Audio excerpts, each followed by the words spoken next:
jërë ngeen jëf mbokki téléspectateurs yi ñu ngi leen di nuyu di dikkaat ak yéen ci li nga xamante ni mooy actualité bi nga xam ni moo xew ci jamono rawatina seen jotaay bi di entretien avec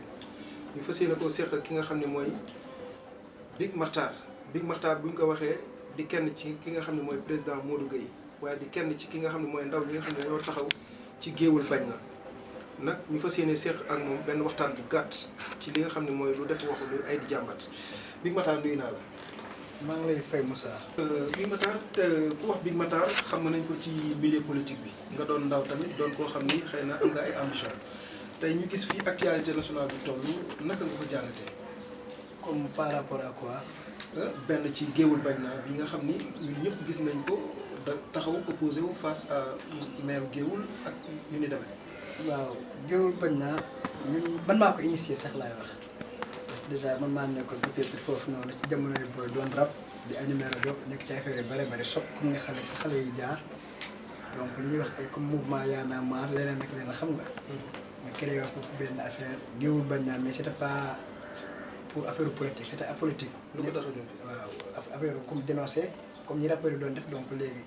waaw da nga xawoon benn activiste. foofu ci waaw genre activiste ok waaw mais étant jeune nag. nekkoon élève en même temps di rek et tout xam nga doon dénoncé daf ma yàgg a neex loolu di bañ donc bi ma demee nag ba maa ngi ñëw fii Dakar et tout donc loolu topp ma ba léegi nii jusqu'à temps yi la ne dañu invité woon ma fa benn manifestation ak PCA Sénélec bi moom moo nekk maire bi en même temps Serigne Mbaye Dia donc ma ñëw assister affaire bi mooy wax benn wax boo xamante ne si peut-être xel nangu ko ndax boo jiitee ay mbooloo yu bare bari ñu ne jaruñu leen ma maa leen di jariñ ak ku ma ni gatsa ma ni la gatsa donc yàlla def ma fekk loolu def ci ay taxawaay kaas ci boobu moom mu dem ba jéggul moom tamit man it en personne ma ne vraiment comme jéggul na jéggal naa ko population géwél bi jéggal na ko mais n'empêche que après gisaat naa ci ay polémiques yu bare bari ndax opposition bi dem nañ ba moomale ko seen bopp donc man comme nekkul woon ci affaire histoire affaire politique bu ñu ci dugal affaire politique dama daal di retiré vite fait taxawee naa damaa ciy dégg lu ne nag jox na ma 1 million jox na ma 2 millions dañ maa jënd et tout mais loolu yàlla xam na moom maire bi nga xam ne si kilifa la xam na. mais est-ce que nekkul Big Makhtar da nga am ay ambition politique pour doon maire géewul yoo xam ne dañ koy làq wala yu ni demee. bon pour dire vrai à l'avenir amaguma at yi. mais wax dëgg yàlla bokk na ci samay projet. mais est-ce que nekkul dafa am ku nekk derrière Big Makhtar. waaw mais Big Makhtar nit la rek comme Macky Sall am na ñu nekk ci ginnaawam. Modou Gueye bi may àndal je sais que ne peut-être am na ñu nekk ci ginnaaw le maire de Guéoul taxaw na ne carrément ku dul yàlla ak Macky Sall ci wàllu politique faare moo la kon ñoo nekk ci ginnaaw. Big Makhtar yi am na ñu nekk ci ginnaaw te mu ngi tàll aussi loxo ñeneen ñoo xamante ne si dañu ko soutenir pour mu mën a nekk loolu incha allah. kon Big Makhtar élection yi jëm mën nañu jàpp ni doonul candidat. non du ma wax nag parce que li ci sama suba yàlla rek moo xam. parce que affaire mën na changer suba ñu dem nekk candidat loolu moom mu ngi ci suñu xel te am nañu yéene itam diriger Géoul dafa leen lu kawe seen jot incha allah. Big Makhtar maire Géoul la bëgg a doon. loolu laa bokk na seen projet. kon jeex na mbokk mi ngi noonu ki ñu am nag tey mooy Big Makhtar doon kenn koo xam ne ndaw la koo xam ni kenn ku ne xam na ni bañkat la. ñu koy dégg de souvent muy génn di dénoncer mbooleem mbir yi nga xam ne day faral di am ci géewu politique bi ci langue politique rawatina ci li nga xam ne mooy gouvernement bi mu am position yu mu ciy jël sa diggante ak Modou Gueye. waaw kooku moom bu fekkoonte ne mënuma sax wax ci moom ndax tey xaw ma sax naka laa mën a expliquer sama diggante ak moom koo xam danaan adduna bépp bu ñu ko doon bàyyi. moom leer na ko ne Big Makhtar du ko bàyyi. te nekk un jeune boo xamante ni si kilifa la. yàlla teral la. donc heure boo bëggee gis président comme bonjour te mu mën a wàcc alxuraan ni man maa mën a assuré que ni su ma ko nee takk message bu doon julli sax bu sëlmalee dana ma tontu ak fu mu mënti nekk ci àdduna. donc kooku moom sama diggante moom romb na sax affaire politique waakal naa ko sax ne ko soo bàyyi woon politique goo mën dinaa continuer politique. certes à part musique rap politique moo nekk sama passion. mais Modou moom dem nañ ba vraiment li ñuy dund leneen lu bëree bëri nag danaan ay Big Makhtar doo laal Modou Gueye boo ko laalee mu def sa kaw et tout mais moo dem na ba suñuy vie privée man ak moom dafa jaxasoo tey leer na ma ne am na ay amis d'enfance am yoo xamante ni si sax bu ñuy wax danaan la ana sa waa ji li ñu naan ragal féete dafay xañ a war sax gis naa nag nit bu nekk gis naa ku ko ëpp xaalis gis naa ku ko ëpp daraja gis naa lépp mais yàlla xam nañ ci géewu politique bi ma nekk Macky Sall sax su ma soxla woon Modou Gueye soxla ma du ma xool Macky Sall. kenn ku ne xam na ni Modou Gueye dafa bokk ci coalition Benno Bokk Yaakaar. ci la bokkoon dégguñu mu génn wala mu démissionné ci biir coalition bi te coalition Benno Bokk Yaakaar ku ko wax njiitu réew mi Macky Sall son excellence te gis nañ diggante njiitu réew mi fi mu toll ak opposant yi lu mel ni Idi wujj na mburoog soow tey ñi ngi xaar diggante bi nga xam ne moo dox digganteem ak kii di Ousmane Sonko naka nga ko jàngatee. diggante président Macky Sall ak Ousmane Sonko. non li ma ci mën a wax mooy xam naa ne Macky Sall moom gars yi ñi ngi naan Ablaye Wade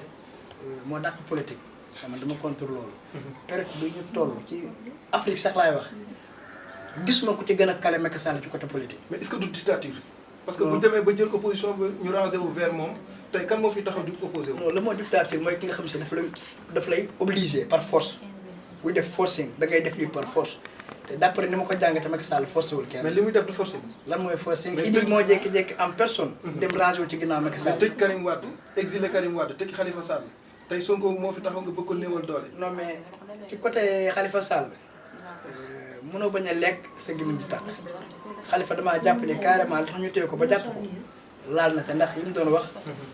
ak li tax ñu jàpp ko laale na ndax Macky ak lu mu nekk président nekkul ne moom mooy dem enquête moom mooy jël moom mooy tëji ce qui concerne Karim Wade tout le monde sait que ni Sénégal moo baaxoo noonu mais Karim bi Abdoulaye Wade di nekk président de la République en commençant par man kooku tëraloon ci mbedd bi mu rey ko ndax lu mu doon wax kenn du fi doon amul doon ban defoon fi affaire ticket présidentiel bi sax tout le monde savait que ne Abdoulaye Wade. est-ce que boobu nekkul gars dañu ko diaboliser tamit pour lan pour diaboliser ko pour mën a ñëw régler seen i règlement de compte. non non ticket présidentiel bi kay ku ne xamoon na ni keroog Sénégal daanaka tàkk na sax laay wax mais Karim ñaata ministère la fi wére te tout le monde sait que ni Macky Sall bu mu jotee jël réew mi wax na kenn ku se na nga def déclaration de patrimoine alors que ci jamono Abdoulaye Wade daawoo dégg loolu Karim ñaata poste ministériel la fi wére dem na war tout le monde déggoon na ni papaam ni ko je dirais à ta maman que tu as très bien travaillé. Ce qui voulait dire que ni kon doom moo dàq jàng moo dàq liggéey moo def lépp donc loolu moom nekkul loo xamante ne si lu ñuy làmbatu la wala leneen. quant à nag ce qui concerne l'argent bu ñu ko doon jiin man julit laa wóoruma mais leer na ma ne fi ma toog nii jàppuñu ma ci yamba macha allah jàppuñu ma ci drogue jàppuñu ma ci faux billet parce que jegoo ma loolu mais tey kun dem ba jàppale ci loolu rek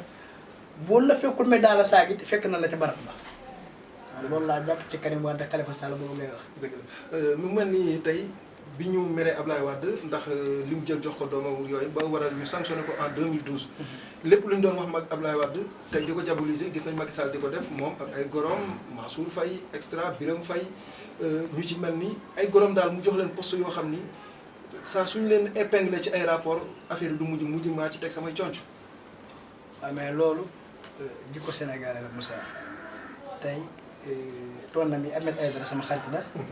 Mansour Diop sama xarit la mais tey boo laalee buggaan ñoom ñëpp jóg dëgg la wala dëgg yow mii tey Pikine gi nga xam naa am na ñoo xam bu la laalee ñëpp jóg tey ak lu mu metti man day leer na ma ni bu la yàlla dimbali woon balaa ngaa seddi kenn di ma sedd donte bu dul mbokk ngeen am na loo xamante si ñoo ko bokk mais tamit d'accord naa ci lenn li naan l'homme qu'il faut à la place qu'il faut man du question Marème Faye wala Mansour Faye wala nangam sangam damaa jàpp ni place nan ko jox ki ko yolle parce que loolu mooy développé dëkk te foofu la Afrique toll waxuma la Sénégal mais adduna moo toll foofu kenn ku si nekk tey mënoo ma jaayloo yàpp alors que menuisier la wala nga jël menuisier bi bëgg ko suudeloo ay menuisier de bois bi nga bëgg ko maçon loo danga koy sonal kenn ku si nekk li mu moom jox ko jamono ñooy dëkk bi avancé. ñu gis ni élection locale yi calendrier républicain bi mënuñu koo respecté boobu ba léegi ñu ngi koy poussé ko poussaat. tey jii naka nga ko jàngatee en tant que citoyen en tant que responsable politique. man su ma sañoon suba day nekk élection locale yi parce que déjà bëgg naa xam ñun suñu parti ne neen ban taxawaay suñu doole fan la toll dañ koy jël wala duñ ko jël parce que genre butin fort kañ dañ koy jël au niveau de Djida Thiaroye Kaw mais là man bàyyeeku naa ñeneen ak ñeneen bàyyeeku na yaa ngi comprendre donc. report yi nag bari na trop bu nga xamante dëgg mais li nga xam ne si jàpp naa ko mooy feebar bi ñu nekk tey ñaan yàlla génn ci bokk na ci li ko pénaliser parce que ñun déjà pour renouveler suñu contrat de travail sama bopp laa ko xam ne déjà fii may wax ak yow tey la 9 je crois fayoo ko guma donc boo waxee dañ naa la noo Covid bee tax détails yeeg yooyu ngay dégg xam nga dama ko accepté parce que ça a fait plus de 8 mois yoo xamante ne si man le 2 le 3 damay fayee ko mais nii dem naa fi sax fayeeku naa fi sax le 20 yaa ngi comprendre mais mënuma ko bañ ndax lu lay tegal Covid bi la donte ñun suñu xaalis dafay dugg chaque instant day dugg ni muy war a duggee mais dañuy dem des fois ba weer bi day sori bay waaye cumulé nañ sax 2 mois fay ma ko dama ko fàtte. boole nañ su ma juumalee novembre ak décembre. fay ma ko Covid bi lay la pour ñuy pousse ay calendrier électoral. waaw mais rassemblement parce que France bi nga xam ne tey ñooy suñuy référence ñuy référé wu ci moom tey ñoom ci diggu Covid bi lañu organiser ay élections. waaw mais xam nga loolu sax dama ciy sant yàlla parce que ñun tey loo wax ñun la France la ñuy copier man je suis contre vraiment man gëwuma ni France pays yi dafay doxe ak ay droit ñun dañuy doxe ak ay suñuy droit ku ne xam ne peut-être amuñu doole ba ci suñu CFA bi ñu yor. bon ñoom mu ko garanti. te li naan des fois ki la abal ay bët fi ko neex ngay xool. am na loo xamante ne si ñoo ko moom mais am na loo xamante ni dañu ko abal te li leen abal tey bu ma suulee yëre jàmbur bu may toog damay xool li may toog balaa ma xottee ko. dëgg la Big Matar xanaa ñu daanelee ci li nga xam ne mooy lu def waxu leen ay di jàmbat. yaa ngi suivre actualité fi mu toll gis nañ Ousmane Sonko. li dox digganteem ak ndaw si ñu jiñ ko cas de viol. ñii ne coup monté la digganteem ak état. tey génn na wax dem gis nga affrontement yi ci am diggante partisan ak force de l'ordre yi naka nga ko jàngatee en tant que responsable politique. waaw loolu moom je serais mal placé pour parler de ça mais nag dinaa wax sama aqulaay taala. ban jàngat nga ci am. jàngat lu ma ci am mooy que ni Sonko bu amee ay conseil cuune na parce que déjà mën ma concevoir opposant de haut niveau bu toll ni moom ñëpp di xalaat ni moom kese moom moo war a mën a sonal le président de la république Sonko musuwaaram sax pour man bu koy sànni war na xool ci ban poubelle la koy teg parce que déjà c'est empreinte daf ciy nekk pour ñu inculper ci lu bare bari day yomb waxutuma laat nag 21h yow nga taxaw devant la télé wala fajar nii dem nga ci salon de massage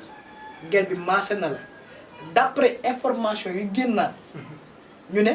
éjaculation sax am na fa bañ jël gel bi vite fait pour yóbbu hôpital pour wane ni carrément lii ni que sperme bi ci diw la génne donc yooyu dafa doy waar ci un homme politique alors que beneen jàngat bi ma ci am mooy ku ne xam na ni man day ki ma doon massé sama kër lay ñëw sama tante bi may dégg dafa AVC ku koy massé këram lay ñëw te day taaba rek man yoruma xaalis waxuma la ko Ousmane Sonko boo xamante ni si ku ne xam nañ les inspecteurs impôts domaine sa waay. daa am ambition yor Sénégal. waaw ba pare nga am nga moyen am na ay si fauteuil yoo xamante ni si boo ci toogee dañ lay massé am na ay lal yoo xamante dañ lay massé suñu kër Yoff am na ay genre tur bi lay fàtte boo ci tegee sa tànk da ngay sentir ni mu lay massé. donc loolu dëggam ñun baadoola yi ñoo koy am waxuma la ak Ousmane Sonko bu war a mën a bàyyi këram bàyyi ñaari soxnaam comme ni ko gars yi waxee dem ci salon de massage à 21h ñu lay massé bala ci inculpé ci yenn affaire yoo xamante ni si dafa doye di Sonko moom vraiment man mënuma ko weddil parce que déjà benn ci période couvre-feu la nu nekk. mais période couvre-feu moom un parlementaire la. député la am na sañ-sañu génn yenn heures yi. bi si desit nee na dafa feebar. day faju ji te loolu ku feebar loi bi may na nga génn. d'accord naa mais benn bi may njëkk a jàpp. mooy Sonko faut que gars yi xam ne c'est un bon parleur je suis pas avec lui nag. parce que maa ngi dégg naa ay bu génne Sonko mooy cuuraayu dëmm bu génnee dëmm di fa suis contre parce que déjà Sonko inspecteur impôt domaine kese la. tey ñu ko gën a kale ci niveau. tey man moo liggéey bi may àndal. niveau bi mu toll Sonko eggu fa muy bàyyi domaine. mais Sénégal ñoo bëgg pour Sénégal tey bu ñu woon Moussa la moo dàq caméra ci adduna bi buñ la jëlee rek jël nañ la seen TV day fay TFM day fay Sénégal kon diw bër bi diw nan la ko. donc jamono yi dañuy nangu ne peut-être Sonko doon ko diw. mais Sonko mun ko diw moom ci boppam moo doon am maturité kat xam ne man j'ai plus droit à l'erreur ñii di wax ñi ñëpp di télé man du ma xeexal bàyyi kenn te sama bàyyi nekk ne parce que buñ fàtte ne loi ENSA bi ñuy wax nii ba léegi mi ngi fonctionné képp ku ñu rey ci manifestation perte nga te Sonko gisuñu ko mu mos a jiital doomam dem xeexi Niass mosuñu ko gis mu jiital doomam Amadou Sall mun naa la yóbbu ba këram Almadi kër gi may dem Almadi kër PCA Sénégal bi. 3e étage la jënd damay dem foofu yaa may comprendre doomu Macky Sall pourtant mosuñu gis ay manifestation doomu Macky Sall jiital doomam wala maanaam fay génn pour la ñun baadoole yi ñooy génn démb am na ku ñu xar boppam bu fekkonte ne kuy liggéey la. wala su tee dafay bu dee quelques stations Total yu gars yi saccagé dem Auchan Sacré-Cœur. waa mais loolu noonu ñu def. réewande weesu ko pour man ñu baal ma ci terme bi parce que déjà Ousmane Sonko moomul Sénégal Ousmane Sonko moomul bi si tey bu suñuy lakk ñun mécanicien bi tôlerie bi jaaykatu caat bi impôt yooyu dugg ñooy jënd bus yi parce que état amul xaalis ñun ñooy fay mais loolu ñuy yàq ñun baadoole yi nga xam ne ci la ñuy xaar xam nga Ousmane Sonko du dugg ci bis jabaram duggul bis mais pourquoi ñun coin yi ñuy dem di jël bus yooyu nga xam ne si suñu yaayee ci la ñuy dugg suñu papa yi ci la ñuy dugg ñu dem di ko taal ngir kan Ousmane Sonko alors que Sonko boobu ñuy xeexal soo bu jëlaatoon réew mi keneen taxaw fi mu taxaw li ko Macky Sall doon def ba ñun ñu koy xeexle ñun loolu la ñuy def mais d'après su ma déggee ni nga waxee yow mel na ni condamné nga Sonko jox nga ko ni ko cuune la. non cuune weesuwul Moussa. mais est-ce que nekkul complot bi noo déggee ni complot la. boo xam ne vers moom la non xam nga lan moo tax li naan buñ la séddee ci gaalu xaj góorgóorlu ba sa loxo bu mu fa nekk mooy Sonko ñu ngi koy xaar fenn fi war fa war a dem ba ñu ko fay gën ay affaire de bulle ak yoolu. mais nangu nga ni complot la kon. ah moo ko nangoon naa fekk ndax wax dëgg yàlla fekk ma fa ñuy complété. tudd nañ ci Antoine Félix Diome. loolu lépp fort possible mais dama ne fekk ma fa ñuy complété mais li nga xam ne si moom la Sonko wax ma dégg ko tere mooy à 21h dem na ci kër Khady Sarr je crois xuma mooy jag bi maase Awa Sarr dem na fa 21h maase nañ ko après la ca topp ay éjaculation d'état yooyu noonu fekkewu ma mais li nga xam ne si moom la rajo yi comme yéen ñi ngeen joxe ci li ma jàpp man nangu naa ne Sonko tuuna la te kuy xalaat nit kuy xalaat xam na ni Sonko mais Macky Sall Abdoulaye Wade tam na ko fi dem wax na ko fi lu nekk mais Macky Sall def na tout avant muy nekk président lu ne jëm nañ ko fexeel mais fexe na yàlla ak ndimbalul borom ba esquive lépp tey Macky Sall fii Sonko nekk bañ jàpp ko ba fa nekk ko Abdoulaye Wade denc ko ci kaso bi parce que affaire politique la mais Sonko moo waroon am maturité bu toll ni man kat fii nii war ma fay teg sama tànk lii war naa ko mooy set dafa feebar d'accord comme ñëpp lay daal mais nag maase moom cheikh bi boo woowee allo maa ngi sama kër salon nangam laa soxla wala diw nangam laa soxla sa ñaari soxna toog ñu maase la boobaa lu la daw si def sax ak lu mu mënti am dem naa ci secret la lu ko defee ndax secret ak moom mais yow mi taal sa oto dem ba làq ko à quelques mètres dugg te alors que jal bi mi ngi doon woote à chaque instant naan ana Sonko ñëwagul Sonko ñëwagul Sonko ñëwagul ba Sonko ñëw loolu noonu am kon kay Sonko fi ñu ko doon xaar moom dugal na fa boppam. naka nga jàngatee tey li nga xam ne mooy président de la république Macky Sall li ñu day éliminer ay adversaire politique am tey Sonko def na ko lii ëllëg ndax mënu ñoo xaar mu def ko keneen ak keneen ak troisième mandat bi muy wàcc ñu koy ruumandaat ni moo waral muy def lii tey loo ciy wax ba xam ku bokk ci moom boo waxee ci lu jëm si troisième mandat bi ñu rëpp sa ndigg